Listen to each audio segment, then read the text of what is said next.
Hello. I really should be more consistent about the time. Somebody just commented and was like, "What time do you do these?" And I used to do them at the same time every day, and now I just do them whenever. I think 2 p.m. is often a good time for me because it's when I'm in like the afternoon slump of I don't want to do things that are really hard. Like I haven't gotten my second wind. So maybe that approximately 2 will be my time. And that's also conveniently it's 2:20, but yeah. Okay. Happy Saturday. I'm a little bit hoarse because I'm also going to switch rooms to be more quiet. I'm a little bit hoarse because last night I went to Connecticut to the American Crossword Puzzle Tournament and it was so fun. And I chatted, you wouldn't believe how late I stayed. You can say the whole weekend. I just went for one day, but I stayed at the tournament until 3 a.m. and it was in Connecticut. So then I had to come all the way back to New York, and no trains were running, and so I was like, ugh, like I'm gonna have to just sit around for 2 hours until the trains run. But then I checked Uber, and I was shocked to discover that when there's no traffic and it's the middle of the night, you can get back. I got back for like, I don't know, more than I should have paid, like $40 maybe, but much cheaper than I expected. So that's my story. But yeah, I was up very late and I also chatted a lot. So my voice is kind of hoarse. Perhaps Pearl will join. Hopefully she joins. I like that little cat. Okay, last time was a really fun chapter. I'm on page 335.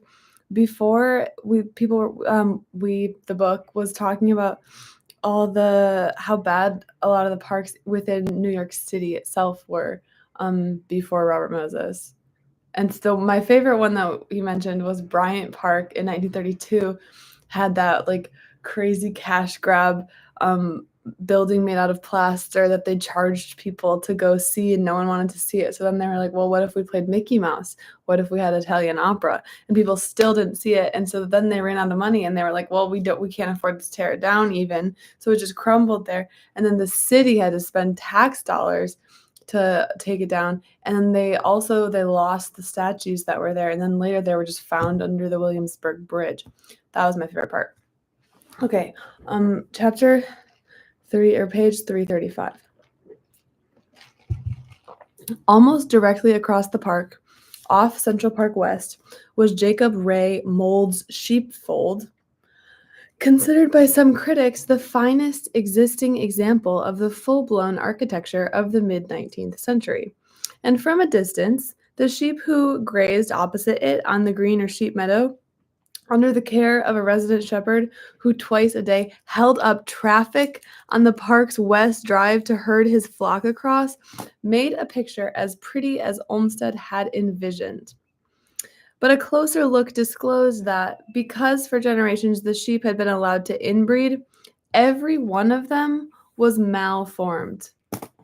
Okay, I knew in Central Park that there was Sheep's Meadow, and people love to tell you when you go, they're like, oh yeah, sheep used to be here. But I did not know that the city was paying a resident shepherd or that all the sheep were inbred. Unlovely as the scenery in the parks might be, there was little to do in the parks except contemplate it. Provision for active sports was so inadequate that although Tammany reserved permits for the city's 162 baseball diamonds for teams which had the blessing of its aldermen, there were still 942 teams with permits waiting to use the diamonds on a typical Sunday. Waiting time at tennis courts were measured in hours, and the city's one modern golf course was so crowded on weekends that the Herald Tribune reported, a player standing online at dawn is lucky if he gets through his rounds by sunset. New York was a city of islands, a city surrounded by, permeated by water. But with Orchard Beach and Wolf's Pond Park handed over to Tammany insiders, the only acquaintance that most of the city's lower-income families, who did not own cars and thus were virtually barred from Jones Beach, made with the ocean surf.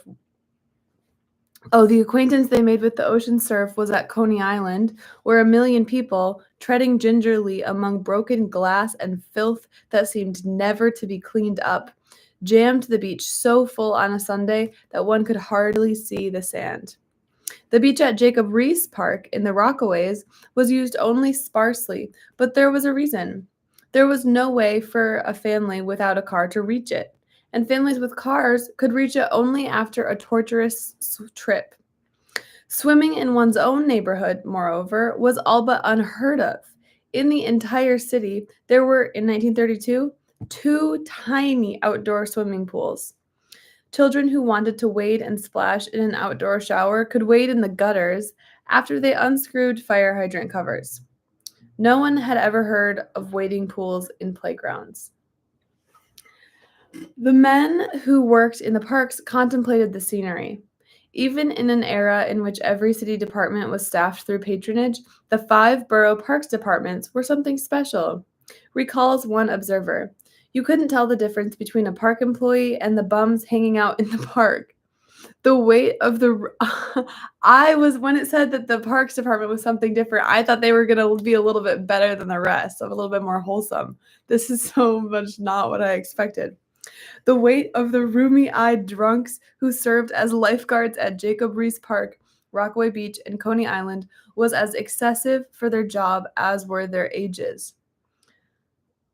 The first time I saw those guys lined up in their swimming costumes, I could hardly believe it, recalls Samuel M. White, who was later put in charge of them. Some of them ran 225 or 250 pounds, and there were guys there at least 60 years old. Even on summer Sundays, they used the life-saving dories for fishing. Not all the lifeguards would go out in the dories, of course. Some of them were afraid to. They didn't know how to swim. Parents who took children to city beaches on Sundays learned not to allow them near the shacks on the beach labeled First Aid Station. The shacks were invariably filled with prostitutes sleeping off the effects of their Saturday night parties with the lifeguards. This is perhaps my favorite little paragraph since, well, there's a few contenders, but the boxing side quest was really exciting. The Robert Caro roasting all the lifeguards is very funny.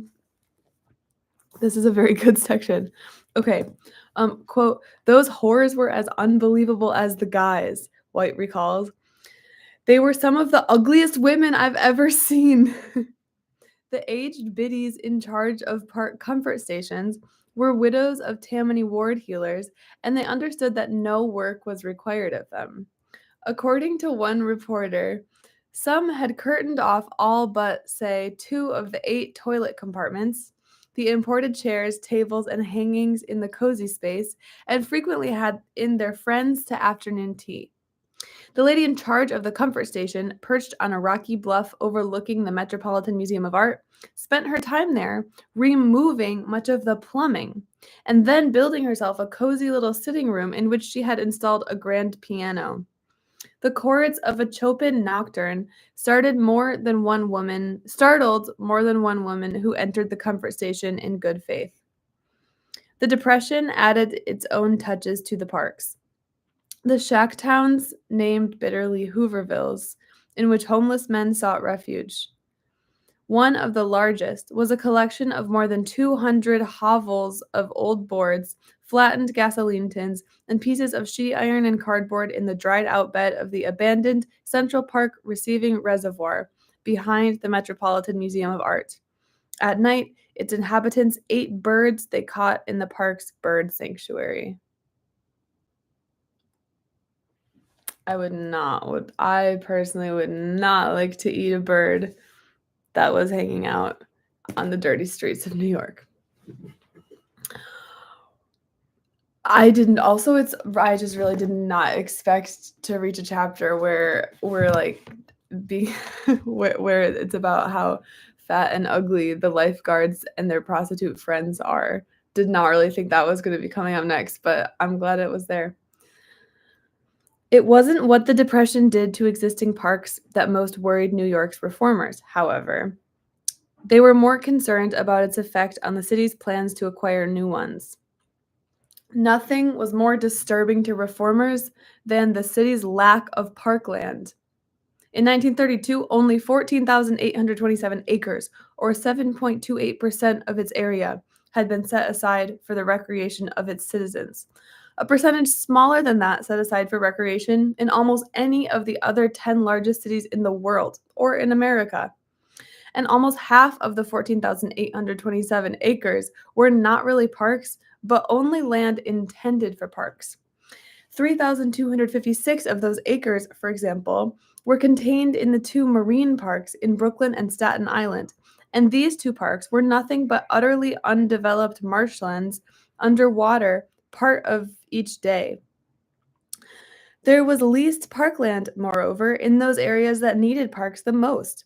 For generations, reformers had been attempting to nerve city officials to buy up tenements, tear them down, and thereby shatter with shafts of sunlight the solid shadows of slum streets. That was the most alliteration that we've had in the entire book.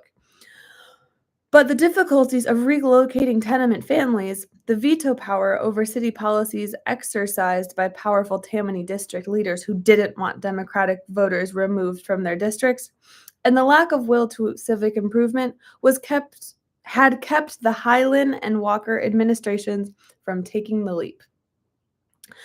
And the economy-minded Lowe and Mitchell administrations, led to the brink several times, had always shied away at the last moment because of the sheer enormity of the cost involved.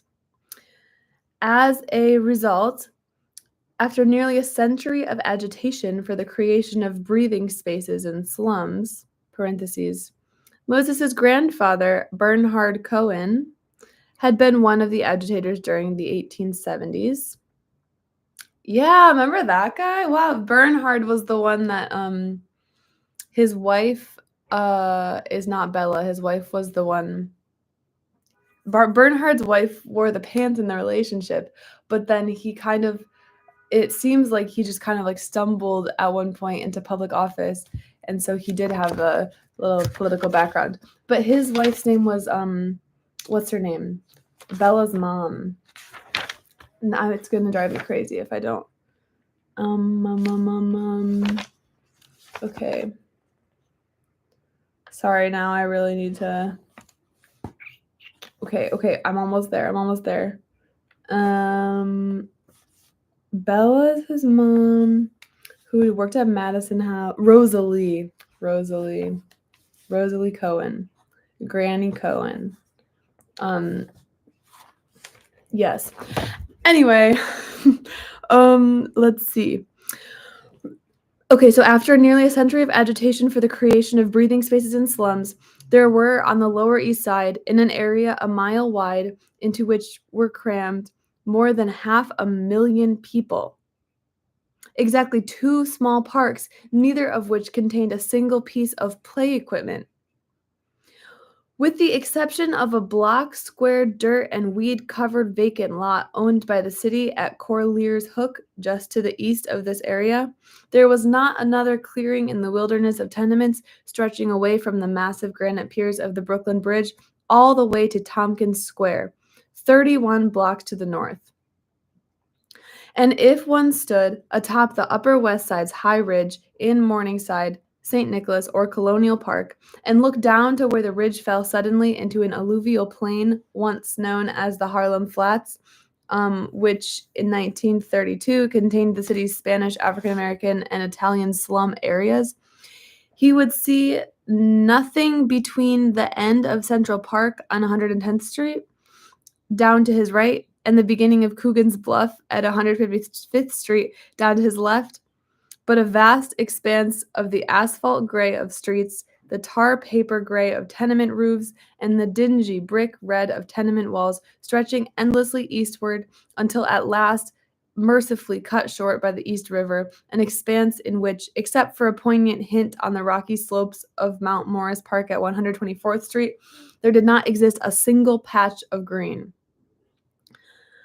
It's really hard. Okay, I felt like I was doing pretty well with the geography because I know, Tompkins Square Park, the main things, but yeah, that was a lot of landmarks to know. I didn't know all of those. Wrote one reformer, "In the winter months when the sun is most needed, it is no uncommon sight to see herds of children blocking the streets in sections where a little sun has been allowed to penetrate, because there happen to be a few low buildings on one side of the street." If slum children could not have parks, reformers had pleaded, at least let them have tiny, pathetic, chicken wire fenced, cinder paved substitute known as playgrounds. But in 1932, after generations of such pleading, there were only 4 playgrounds on the Lower East Side and 2 playgrounds in Harlem. In all of Brooklyn, excuse me, sorry. In all of Brooklyn, there were only 36 playgrounds.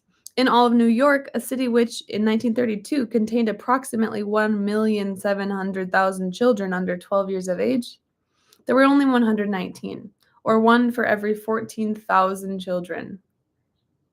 Children's gardens in playgrounds were the only places in which most slum children could engage in that most precious of childhood activities, digging. So few were the playgrounds and their gardens that they could accommodate no more than a handful of those who wanted to use them. Playground supervisors made children stand on lines with their pails and shovels until a spot in the gardens was open. And the line was so long that most of the little girls and boys could see at a glance that they were unlikely to get a turn digging. This is such a visual paragraph and also hilarious and sad. Um, Most of them stood in the line anyway. Childhood, after all, is the time of hope. And there was, after all, little else for them to do. Reformers had at least hoped that the difficulty of obtaining parkland in areas of the city that had already been built up had taught city officials the necessity of reserving land for parks in other areas before they were built up. But all during the 1920s, as they watched with horror, the city allowed developers to devour its open spaces without making more than a few gestures in this direction. Before the reformers' eyes, the red bricks that had walled out the sun in the Lower East Side in Harlem were cemented into place on the hills and meadows of the Bronx and Queens. It looks as though all sunshine will soon be crowded out and dark shadows will take its place, one reformer wrote in despair. That was the vision of the children like waiting in line to dig with the pails. It reminds me of when like the universal childhood experience of coming in from recess and there's only a couple drinking fountains in your school, and so like the teacher is like making you hurry, but the kids are just like gulping water and then they're like, "I'm thirsty, thirsty." um yeah, that is what I was thinking of. Yeah, I say drinking fountain. Some people say water fountain. People in Wisconsin say bubbler. I don't do that, but I like to hear it. I like it when people say bubbler. Yeah, what do you call it? Water fountain, drinking fountain. That's pretty much all I got. One thing that's really interesting is that so like if you have a water bottle and you don't want to share germs and so you just like kind of like squirt it into your mouth, I would call that water falling. Here's something interesting for you. In only Orange County in Southern California, people have a different name for it, and it's called like birdie. They call it birdie, and it's used as a verb, like let me birdie that. But that's the only place where they say that. Anyway, there's a little linguistic thing for you. I don't know where it comes from either. Maybe this is online somewhere. Anyway, while campaigning for mayor in 1925, Jimmy Walker had promised to spend money lavishly to renovate Central Park. And no one, oh yeah, remember 3 pages ago when there were sheep in Central Park and shepherds and the sheep were so inbred that no longer there are sheep in Central Park. That was another crazy little tidbit. Anyway, no one could accuse him of a complete breach of faith. For not 400 yards beyond the 65th Street Transverse Road, which formed the northern border of the menagerie, visible from the Barbary sheep pen when winter stripped the leaves from the park's trees, was dramatic evidence that, in at least one location in Central Park, Walker had more than kept his word. Not 400 yards beyond the Transverse Road stood the Central Park Casino, a legend in its time. Okay, I've heard about this Central Park Casino, but I don't know really enough about it. I'm excited. Okay. You could have just gone from the sheep to the casino, back to the sheep, back to the casino. Imagine being alive in 1932. I'm sure it was great in all the other ways as well. While campaigning the casino was the brainchild of restaurateur Sidney Solomon, frontman for a cabal of socialites and Tammany officials who felt the need, as Walker euphemistically put it, of a sanctuary in which they might entertain visitors without being molested. He asked the mayor to let him establish one in the casino, a low, rambling brick and stone building that had been built in the park in 1864 as a ladies' refreshment salon and had since been turned into a quiet little nightclub. Walker owed Solomon a great debt. The restaurateur had introduced him to his favorite tailor. Throwing out the nightclub's previous owner, the mayor turned it over to Solomon for a rental of $8,500 a year, a sum which turned out to be equal to one night's receipts. It's so okay. Also, Robert Caro is probably being facetious when he says Walker, the mayor, owed Solomon, the restaurateur who started the casino, a great debt, and that it's just that he introduced him to his favorite tailor. That's definitely sarcastic, right? Probably. I don't know. Okay, quote, "The casino will be our place, Monk," Walker reportedly said to his mistress, Betty Monk Compton.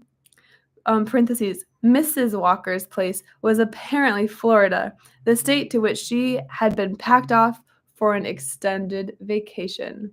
The mayor's wife. Okay. Although Solomon retained the celebrated Viennese interior decorator Joseph Urban, who announced that he would strive for a feeling of wind among young leaves, none of Urban's sketches was executed until Jimmy and Monk approved. The mayor, whose disregard of city affairs was legendary, dedicated himself to making the casino perfect in every detail. When it had been renovated, at a cost to Solomon and his backers of $365,000, and the restaurateur was about to announce its opening, Walker noticed that one of the back stands blocked the head waiter's view of the main entrance and thus deprived him of time to screen the guests and decide how important they were and where to seat them. He insisted that a new entrance be constructed, and it was at a cost of $22,000 in 1932. I don't want to know how much that is today. Probably like 200,000 or more. I'm just guessing. When it opened, the casino, I guess it wasn't built in 1932. I don't know when it was built. That was 1925, maybe? I'm getting the timeline a little mixed up. Because the building itself was built as the ladies' club in the Central Park Casino. Walker was mayor. Let's see, Central Park Casino.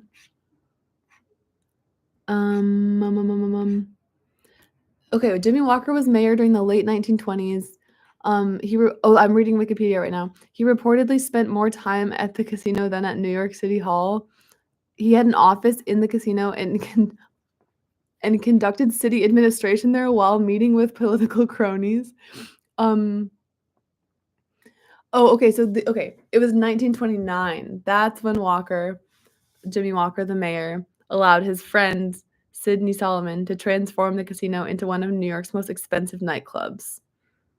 Plans were released in February 1929, and then the renovated casino opened on June 4, 1929.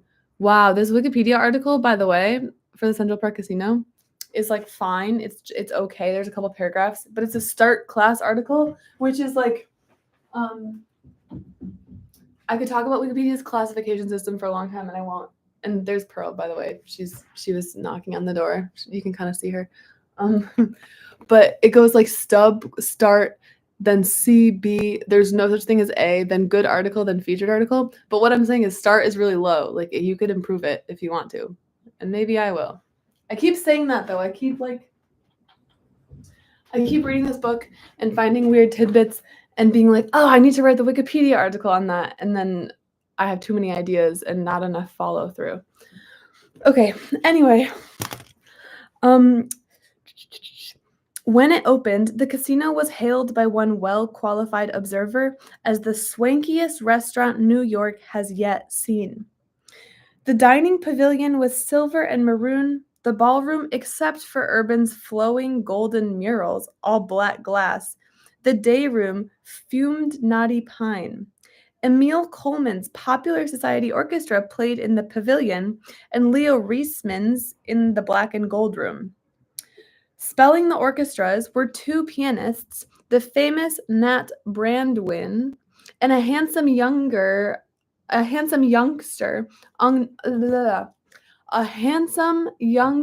unknown on whom Solomon had decided to take a chance. Eddie Duchin. The way they say that makes it seem like he's certainly very famous. And I'm looking him up, and he's a very I don't know, handsome-looking jazz pianist. Let's see. The thing though is that he gets 2,000 Wikipedia page views a month, which is really not that much. Like if you looked at other jazz pianists, like I'm guessing let's just say Thelonious Monk, I'm gonna guess he gets 50,000. And then someone Thelonious Monk is 37,700 page views. So clearly the Eddie Duchin guy is famous, but not that famous anymore. But the casino was more than a restaurant or a nightclub. The casino was Jimmy Walker's Versailles. Friends joked that the mayor spent more time there than he did at City Hall. When his limousine pulled into view, the doorman would scurry inside and signal the orchestra so that when Bo James and Betty entered, it would be to strains of Will You Love Me in December. Should I play? I'm really doing a lot of interruptions today, but now I'm maybe I should play Will You Love Me in December to see what it's like. Because, his walk-on song, Sidewalks of New York was the big Al Smith song. Will You Love Me in December? I really hope this is it. Will You Love Me in December as you do in May?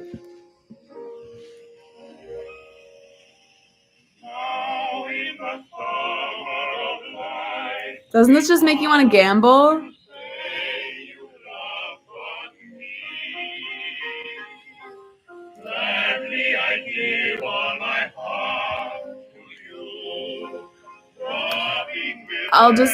I'll keep it playing. Oh, it was not a gambling establishment, but it's called a casino. I guess we'll have to keep reading. This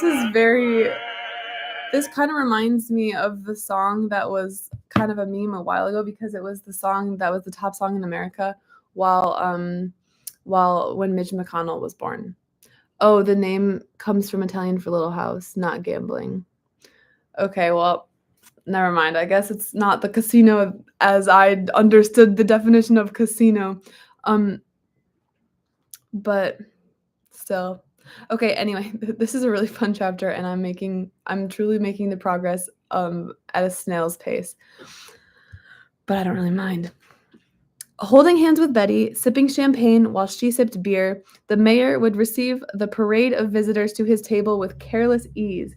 And sometimes, when Betty asked him to dance, he would even arise, pinch-waisted and slim in the tuxedo, with the shiny lapels that people were beginning to copy, and glide with her around the floor, and the mayor's friends would know that he was feeling very good indeed. For although he was so graceful a dancer that he had once wanted to be a professional, for years before he met Betty, he had refused to dance a step, for reasons he never told anyone. The regulars at Walker's Court played their parts well. They brought their own champagne, their chauffeurs cooling it outside in the Rolls Royces lined up along the dark paths until the doorman signaled that another bottle was wanted at the table, because it's prohibition. Their wives and girlfriends crowded around the bandstands so Reisman and Coleman and Brandwin could autograph their slippers. Their spending was in character. One insurance man always announced his arrival by handing a $1,000 bill to the band leader. $1,000 bill in 1929 is, I don't even want to know how much that's worth.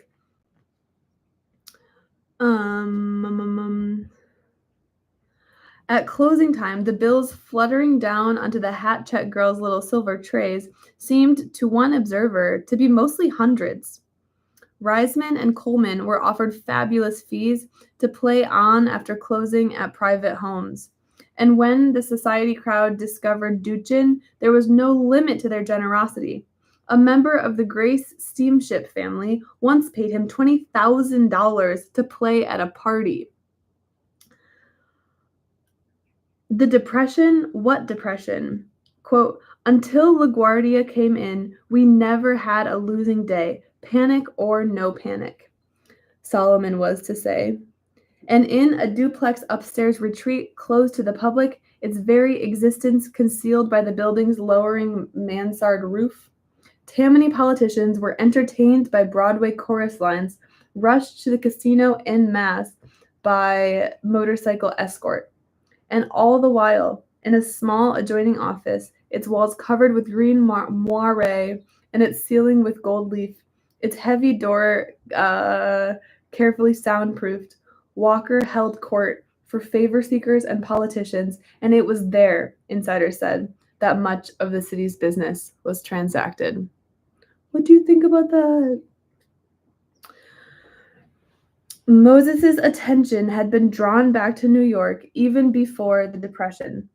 Realizing in 1926 that city officials were not following through on promises to plan a new Queens Road network to feed the Long Island parkways he was building, he had, during a solid year of conferences, all but begged the officials to widen Queens, Northern and Conduit Boulevards, and other major east-west thoroughfares in Brooklyn and Queens to link Queens Boulevard with the Northern State Parkway, to make good on the promise to give to him in 1924, and to make good on the promise given to him in 1924, and widen the 2-mile stretch of Central Avenue, the narrow winding farm road that was the only route to the Southern State Parkway.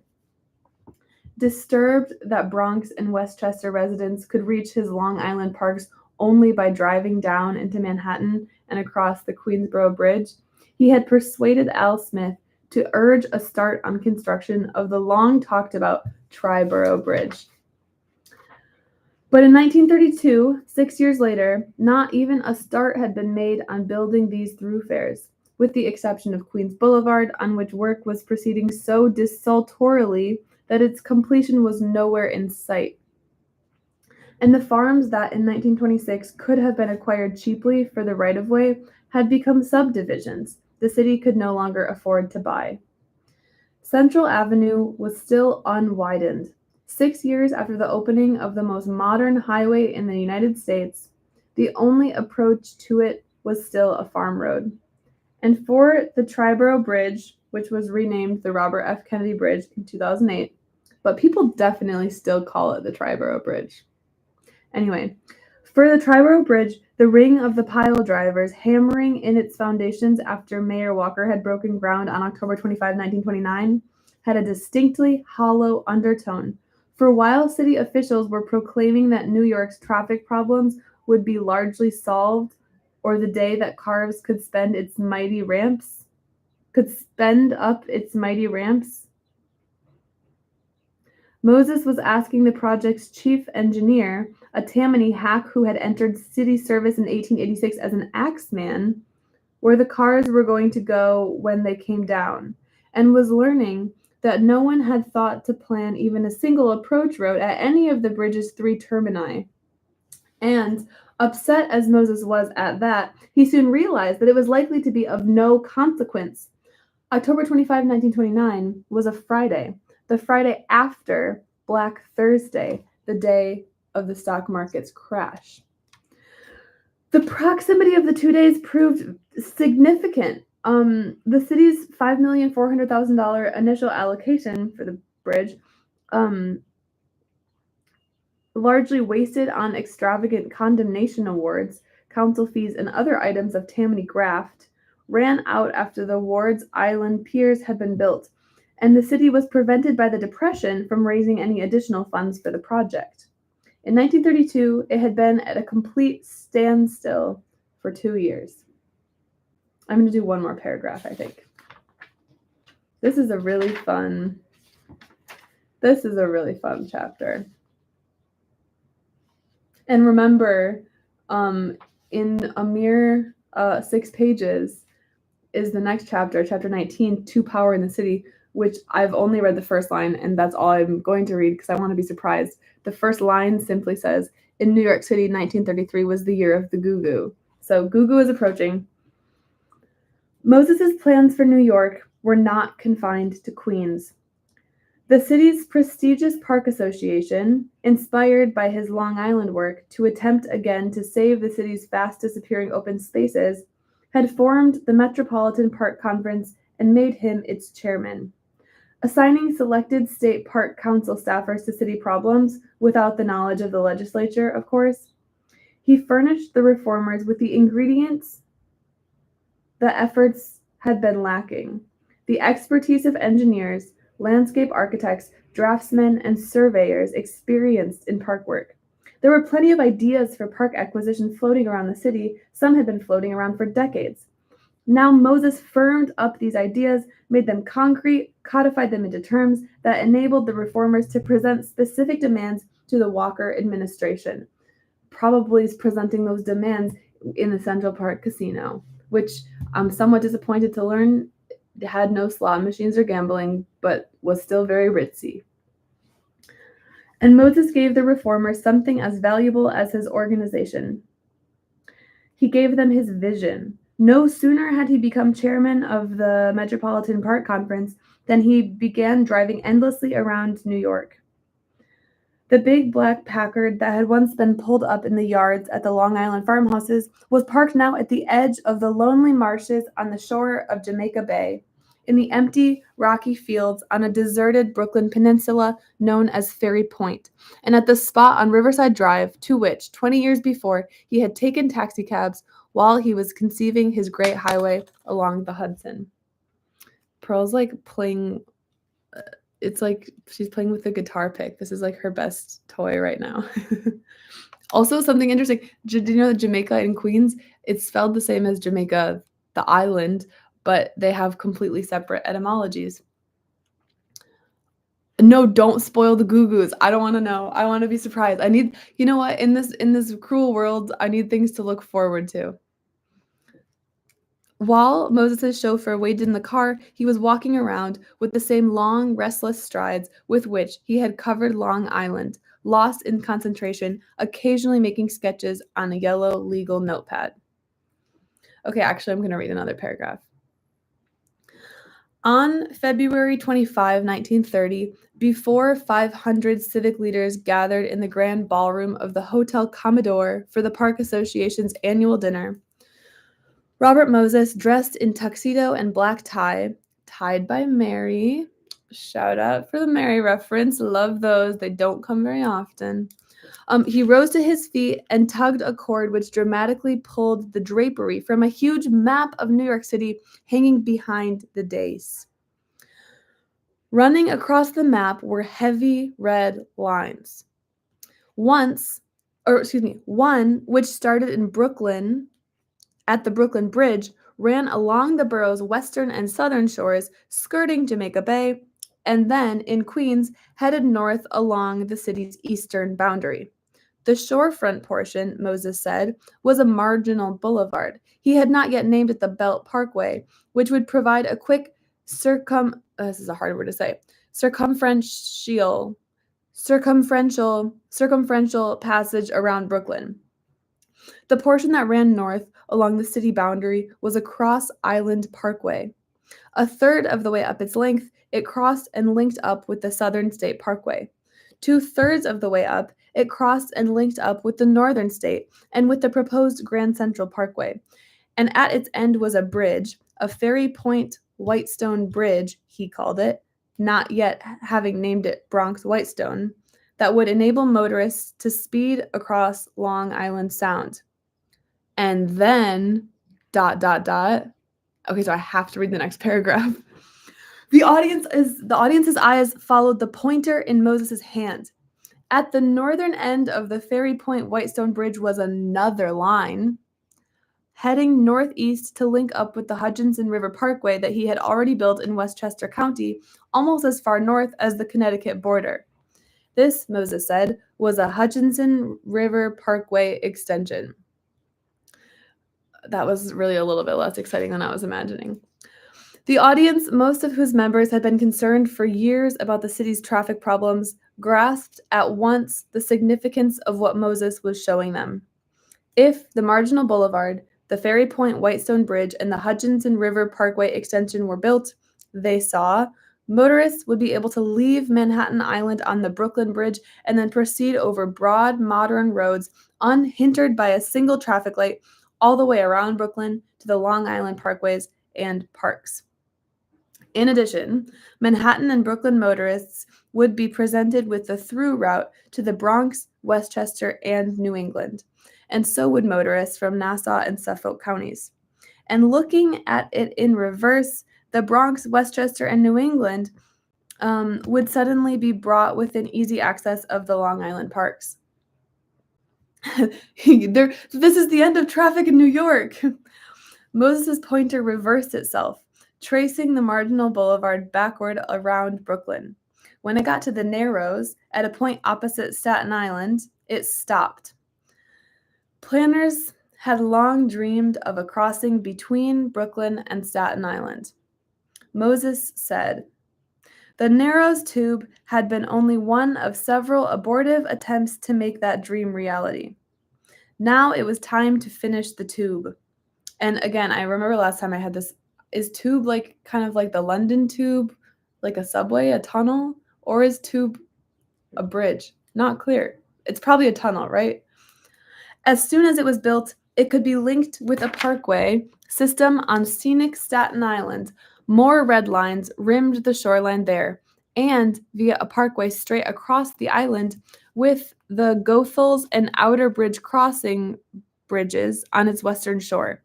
And on the other side of these crossings, the audience realized with a start, was New Jersey. Moses' plan would give the city at last the long-discussed northeastern bypass. The route, so long vaguely dreamed of by planners, that would enable traffic to and from New England and point south of the city to avoid crowded Manhattan Island and to stop jamming on its streets. That would free Manhattan forever from tens of thousands of cars and trucks that flooded into it every day, although it was not their destination. Yeah, I don't know why I got excited about New Jersey, just a new state. And there wouldn't be only one bypass route. The pointer flickered back across the Narrows and then eastward and northern along the marginal boulevard until it reached its intersection with the Grand Central Parkway. Here, I just want to see if Pearl wants to hang out with me more. The western terminus of the Grand Central was no longer Queens Boulevard, the audience saw. Now, the parkway extended westward all the way to the point where the Triborough Bridge was supposed to touch down in Queens. And from the proposed Bronx terminus of the Triborough, red lines radiated out northwestward along the Harlem River to the Sawmill River Parkway he was building in Westchester County, and northeastward along Bruckner Boulevard to the Hutchinson River Parkway extension. These, Moses said, would be other parkways. As he saw it, the reform leaders sitting on the dais suddenly realized that the lines behind Moses formed a whole series of rough but concentric rings that would provide a whole series of possible bypass routes around the city, and at the same time would make the parks and parkways Moses had built on Long Island easily accessible to any family in the city with a car. Manhattan motorists would be able to drive all the way to Jones Beach without ever being slowed by a traffic light or intersecting traffic. Turn those red lines on Moses's map into concrete, they realized, and motorists in great sections of the city would be largely freed from the trap of local streets in which they had been so long confined. I'm going to stop there probably. Can you see I'm getting kind of hoarse? Not from reading, it's from last night when I went to the crossword puzzle tournament and chatted really late into the evening. I hope you have a good weekend. It's so nice here today. It's like, I mean, I guess it's not really that warm for April, but it's very sunny and the birds are chirping. Yeah, I met Winna. She was amazing. She's kind of like everything I expected and hoped and dreamed. She's just like very, I don't know. She's kind of quiet. Like she's not. People sometimes online get really mad about the connections for reasons that are completely ridiculous, in my opinion. You know, like either they're like mad that it's too hard or mad that it's too easy. And she like doesn't really seem to be bothered or care or even pay attention to that, which made me very happy because I feel like if you cared about the backlash to the connections puzzle, then like if you actually listened to the haters, it would end up getting worse. So I'm so glad that she doesn't. But yeah, she was amazing. She was really nice. It was really cute. It was they had something that was fun was that they had a connections like tournament, or not tournament, but just like a connections challenge in the tournament. But it was so much harder than just the normal app because they had this time limit and a system where each incorrect guess was minus 25 seconds.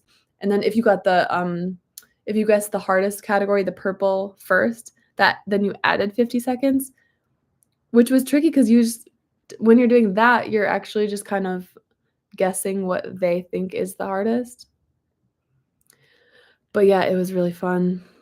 And because I like the connections normally, but sometimes I'm like, I don't know. Sometimes it gets old, when you do it every day. But with the time twist and stuff, and also with them being like really weird, it was super fun. But that's my very long-winded answer. See you later. Have a good weekend.